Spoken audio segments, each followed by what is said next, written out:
పాకిస్తాన్ ఆత్మ వినాశన దిశలో వెళుతోందా అంటే విదేశాంగ నిపుణులు, రక్షణ రంగ నిపుణులు అవుననే చెప్తున్నారు. భారతదేశంతో ఏ రకంగానూ సాయుధపరంగా సరితూగలేము అని తెలిసినప్పటికీ దాడులు చేయడము, రెచ్చగొట్టేటటువంటి చర్యలకు పాల్పడము, పహల్గాం దాడి చేయడమే ఉగ్రవాద మూకలను ఉసిగొల్పి తర్వాత భారత్ ప్రతీకార చర్యలు తీసుకుంటే ప్రపంచం ఎవరు కూడా ఆ దేశం పట్ల సానుభూతి చూపకపోయినప్పటికీ ఆ దేశ ఆర్మీ మాత్రం దాడులకి, కవ్వింపు చర్యలకి భారతదేశంలోని 15 నగరాలను టార్గెట్ చేసేటటువంటి డ్రోన్లు ప్రయోగించడము, భారత్ ఆర్మీ దాన్ని తిప్పికొట్టడము, సువ్యవస్థితమైనటువంటి యంత్రాంగం ఉండడము, తర్వాత మనకి S-400 వంటి రక్షణ వ్యవస్థ ఉండడము, వీటన్నిటి ద్వారా పాకిస్తాన్ని నిర్వీర్యం చేయడం అనేది జరిగింది. అసలు పాకిస్తాన్లో ఏం జరుగుతోంది అనేటటువంటిది ప్రపంచంలో పెద్ద చర్చగా మారింది. ఇప్పుడు మళ్ళీ 1971 నాటి పరిస్థితులు పునరావృతం అవుతాయి. భారత అంచనాలు ఎలా ఉన్నాయి? అసలు భారతదేశము చాలా వరకు సంయమనం, ఎందుకంటే ఇంతవరకు కూడా కొన్ని దాడులు చేసినప్పటికీ భారత్ తన పూర్తి బలాన్ని కానీ బలగాన్ని కానీ ప్రయోగించకుండా ఆత్మరక్షణకు సంబంధించి మాత్రమే చర్యలు తీసుకుంటుంది. అంతేకాకుండా హెచ్చరిక స్థాయిలో మీరు మా బలాన్ని పూర్తి స్థాయిలో చవి చూస్తే కనుక తట్టుకోలేరు అన్నట్టుగా హెచ్చరిక స్థాయిలోనే రివర్స్ అటాకులు చేస్తుంది తప్ప భారత్ తన పూర్తి బలగాలను ఇప్పటివరకు చూపించట్లేదు. 71 పరిస్థితి పునరావృతం అయితే పాకిస్తాన్ మరోసారి విభజనకు గురవుతుంది. ఆ ప్లాను భారతదేశం ఇంప్లిమెంట్ చేస్తుందా అనే చర్చ సైతం నడుస్తుంది. ఎందుకంటే ఇప్పుడు అంతర్గత కలహాలలో పాకిస్తాన్ అల్లల్లాడిపోతున్నటువంటి పరిస్థితి. ఒకసారి బలూచిస్తాన్లో బలూచి లిబరేషన్ ఆర్మీ క్వెట్టా లాంటి నగరాన్ని స్వాధీనం చేసుకుని ఆర్మీనే, అక్కడ పాకిస్తాన్ ఆర్మీనే తిప్పికొట్టడము, తరిమి కొట్టడం అనేది ఇది 1971 ఈ ప్రాంతాన్ని గుర్తు చేస్తుంది అంటున్నారు కొంతమంది సీనియర్ ఆర్మీ ఆఫీసర్స్. 1971లో తూర్పు పాకిస్తాన్ అంటే ఇప్పుడు ఉన్నటువంటి బంగ్లాదేశ్ ప్రాంతంలో విమోచన బంగ్లా ముక్తివాహిని అనేటటువంటిది సైన్యానికి వ్యతిరేకంగా ఉద్యమం చేయడము, ఆ నేపథ్యంలో ఆ బంగ్లా విమోచనకి విముక్తికి భారతదేశము మద్దతు ప్రకటించడంతో పాకిస్తాన్ మన 9 ఎయిర్ బేస్ల మీద, వైమానిక స్థావరాల మీద దాడులు చేసి ధ్వంసం చేసేటటువంటి ప్రయత్నం చేసింది. అప్పుడు భారత్ రంగంలోకి దిగి అసలు తూర్పు పాకిస్తాన్ అంటే ఇప్పుడున్న బంగ్లాదేశ్కి, పశ్చిమ పాకిస్తాన్ అంటే పాకిస్తాన్కి మధ్యలో లింక్ ఉన్నటువంటి కరాచీ పోర్ట్ మీద దాడి చేసి, కరాచీ పోర్ట్ అనేది అనుసంధానం చేస్తుంది. అంటే సరఫరాలు, ఆయుధ సామాగ్రి కావచ్చు, ఆహార పదార్థాలు కావచ్చు, సరఫరాలు చేసే ప్రధానమైన రేవు కరాచీ. అందువల్ల ఆ కరాచీ పోర్ట్ మీద దాడి చేసి ఎయిర్ బేస్ల మీద పాకిస్తాన్ దాడి చేస్తే నౌకాదళంతో మనం కరాచీ పోర్ట్ మీద దాడి చేసి ఆ లింక్ తెంపేసాం. ఆ కరాచీ పోర్ట్ మొత్తం కూడా ధ్వంసం చేయడంతో పశ్చిమ పాకిస్తాన్ నుంచి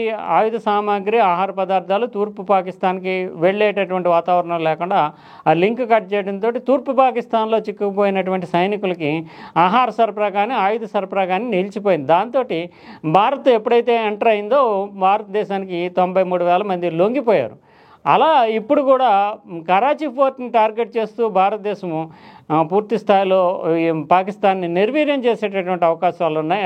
ఆ దిశలో భారత్ కదిలేటటువంటి సూచనలు ఉన్నాయి అంటూ రక్షణ రంగ నిపుణులు చెప్తున్నారు. ఎందుకంటే కరాచీ పోర్ట్ అనేది ప్రధానమైనటువంటి, మన ఇండియాకు ముంబై ఎలాగో పాకిస్తాన్కి కరాచీ అటువంటిది. ఎగుమతి దిగుమతుల్లో దాదాపు ఆ దేశ జీడిపిలో 20%, 5వ వంతుకి ప్రధానమైనటువంటి వనరు కరాచీ. అందువల్ల కరాచీ పోర్ట్ని కనుక దెబ్బతీయగలిగితే పాకిస్తాన్ నవనాడులు కుంగిపోతాయి, పాకిస్తాన్ దిగిరాక తప్పనటువంటి పరిస్థితి. ఈలోపు బలూచ్ లాంటి ప్రాంతాల్లో జరుగుతున్నటువంటి ఏర్పాటు ఉద్యమాలు ఇతరత్ర తోటి ఆర్మీ పట్టుకోల్పోతుంది. అందువల్ల అప్పుడు ఏదైతే దేశ విభజన జరిగిందో, పాకిస్తాన్ విభజన, ఇప్పుడు కూడా పాకిస్తాన్ మరోసారి భారత్ తోటి పూర్తి స్థాయి సంఘర్షణకు కానీ సుదీర్ఘ యుద్ధానికి కానీ దిగేటటువంటి సాహసం చేస్తే పాకిస్తాను తనను తాను కోల్పోయి, అంగాన్ని కోల్పోయినట్టుగా మళ్ళీ విభజనకు గురికాక తప్పదు అంటూ విదేశాంగ నిపుణులు అంచనా వేస్తున్నారు. కేవలం మన దేశానికి చెందిన వాళ్లే కాకుండా ప్రపంచంలో పాశ్చాత్య మీడియాలు, వెస్ట్రన్ మీడియా కూడా ఇదే అంచనా వేస్తుంది. భారత్ మాత్రం చాలా వరకు సంయమనం పాటిస్తున్నారు, కానీ ఎదురుదాడి తప్పని, అంటే లేకపోతే మరీ చేతులు ముడుచుకుని కూర్చుంటే కనుక పాకిస్తాన్ రెచ్చిపోయేటటువంటి అవకాశం ఉంటుంది. కనుక ఎదురుదాడి చేస్తున్నప్పటికీ ఇంకా పూర్తి బలగాలను మాత్రం భారత్ రంగంలోకి దింపలేదు. అసలు పాకిస్తాన్లోనే భిన్నమైనటువంటి అభిప్రాయాలు వ్యక్తం అవుతున్నాయి. అక్కడ ఉండేటటువంటి ప్రభుత్వంలో ఉండేటటువంటి మంత్రులు, ప్రభుత్వ అధినేతలు వీళ్ళంతా అసలు భారత్ తోటి యుద్ధం వద్దు, సంయమనం పాటించాలి, డిఎస్కలేట్ చేయాలంటే ఉద్రిక్తతలు తగ్గేందుకు చర్యలు తీసుకోవాలి అనే దిశలో వాళ్ళు ఆలోచన చేస్తున్నారు. ఎందుకంటే ప్రపంచ దేశాల నుంచి వస్తున్నటువంటి ఒత్తిడి దృష్ట్యా అక్కడ ఉండేటటువంటి పౌర నాయకత్వం అంటే ప్రభుత్వాలేమో సంయమనం పాటిద్దాము, దీన్ని తగ్గించుకుందామంటే ఈ ప్రపంచ దేశాల ఒత్తిడితో సంబంధం లేకుండా ఆర్మీ మాత్రము అక్కడ ఉండేటటువంటి నాయకత్వం యొక్క మెడలు కూడా వంచి భారత్ మీద దాడులు చేయాల్సిందే అనేటటువంటి ధోరణితోటి ఇటీవల 2 రోజుల నుంచి పాకిస్తాను చేస్తున్నటువంటి ప్రయత్నాలు, డ్రోన్ల ప్రయోగము, క్షిపణుల ప్రయోగం ఇవన్నీ అక్కడుండే నాయకత్వంతో సంబంధం లేకుండా ఆర్మీ తీసుకుంటున్నటువంటి చర్యలు. ఎందుకంటే పాకిస్తాన్లో పౌర ప్రభుత్వానికి ఉండే అధికారాల కంటే కూడా ఆర్మీకి ఉండేటటువంటి పెత్తనం ఎక్కువ కనుక వాళ్ళే రావుల్పిండిలో ఇటీవల మిలిటరీ జనరల్స్ అంతా సమావేశమై భారత్ మీద చర్యలు తీసుకోవాలి ఏదేమైనా సరే అనేటటువంటి నిర్ణయానికి వచ్చిన తర్వాతే ఈ దుందుడుకు చర్యలకు పాల్పడుతున్నారు. దీనికి సంపూర్ణంగా అయితే అక్కడ ఉన్న ప్రభుత్వం యొక్క మద్దతు లేదు అనే బాధలు కూడా వినవస్తున్నాయి. ఏదేమైనా స్వయం వినాశకం అంటే తనంతట తానే తలకొరివి పెట్టుకున్నట్టుగా పాకిస్తాన్ వ్యవహారం తయారైంది. దీనిలో ముఖ్యంగా ఆర్మీ పాత్ర ఎక్కువగా ఉంటుంది. అందువల్ల అక్కడ ప్రజల మద్దతు కానీ ప్రభుత్వం మద్దతు కానీ లేకుండా ఆర్మీ చేస్తున్నటువంటి దుస్సాహసం వల్ల పాకిస్తాన్ మరోసారి విభజనకు గురైనా కూడా ఏమీ అనుమానించాల్సినటువంటి అవసరం లేదు, గురయ్యేందుకు అవకాశాలు కూడా ఎక్కువగానే ఉన్నాయి.